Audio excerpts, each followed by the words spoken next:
একজন কানাডা থেকে ২৭ ঘন্টা জার্নি করে এসে কোনো রেস্ট ছাড়াই ম্যাচ খেললেন, গোলও করলেন।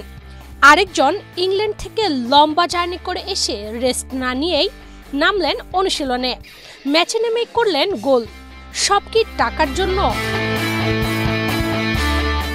ফুটবলাররা ক্লাবে খেলে কারি কারি অর্থ উপার্জন করেন, সেই অনুপাতে জাতীয় দলের ফুটবলাররা যৎসামান্য সুযোগ সুবিধায় সম্মান ও দেশের জন্য খেলেন।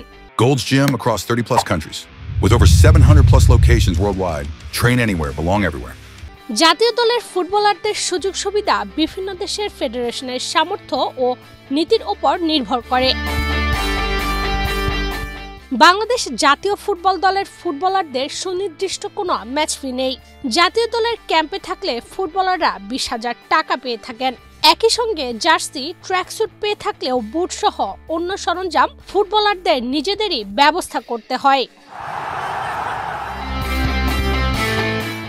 জাতীয় দলের ক্যাম্পে ফুটবলাররা ইনজুরি হলে ফিফার ক্লাব প্রোটেকশন স্কিমের আওতায় বাফুফে ফিফার মাধ্যমে ক্ষতিপূরণ অর্থ সংশ্লিষ্ট ক্লাবকে প্রদান করেছে গত কয়েক বছর যাবৎ। এছাড়া আর তেমন কোনো সম্মানী বা বিশেষ কোনো সুযোগ সুবিধা বাফুফে প্রদান করে না। বাংলাদেশের হয়ে খেলা হামজা চৌধুরী, সামিদ সোমদের বাফুফে কেমন সুযোগ সুবিধা প্রদান করেছে তা নিয়ে ফুটবল আঙ্গনে কৌতূহল রয়েছে।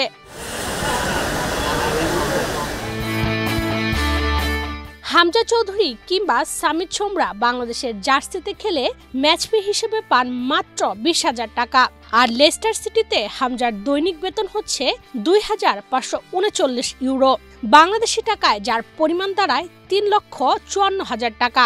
হিসেব মিলাতে পারছেন কি? হামজা তার দৈনিক আয়ের টাকা দিয়ে চাইলে পুরো ১৫ জনের স্কোয়াডের ম্যাচ ফি দিয়ে দিতে পারেন। এখনো মনে হয় তারা টাকার জন্য জাতীয় দলে খেলেন? হামজা সামিদটা দেশের লাল সবুজ পতাকাকে বুকে লালন করে ভালোবাসেন দেশকে, সম্মান করেন দেশের কোটি কোটি ফুটবল প্রেমীদের। সেই সম্মান আর ভালোবাসায় বল পায়ে ছুটে যান সব তেড়ে ফুরে, গোল করেন, গোল করান, সতীর্থদের সঙ্গে মাতেন গোল উৎসবে। তবে আফসোস, নিজেদের সবকিছু ঢেলে দিয়েও তারা হাসি মুখে দেশ থেকে ফিরতে পারেন না। ফিরতে হয় একরাশ দুঃখ আর হতাশা নিয়ে। সতীর্থ নির্বুদ্ধিতায় সিঙ্গাপুরের পর হংকং এর কাছে হারের যন্ত্রণা নিয়ে। তবুও তারা ফেরেন দেশের জন্য, লাল সবুজের পতাকাকে বিশ্ব দরবারে উঁচিয়ে ধরার জন্য। ধন্যবাদ হামজা, সামিদ, ফাহমিদুল, জায়ান।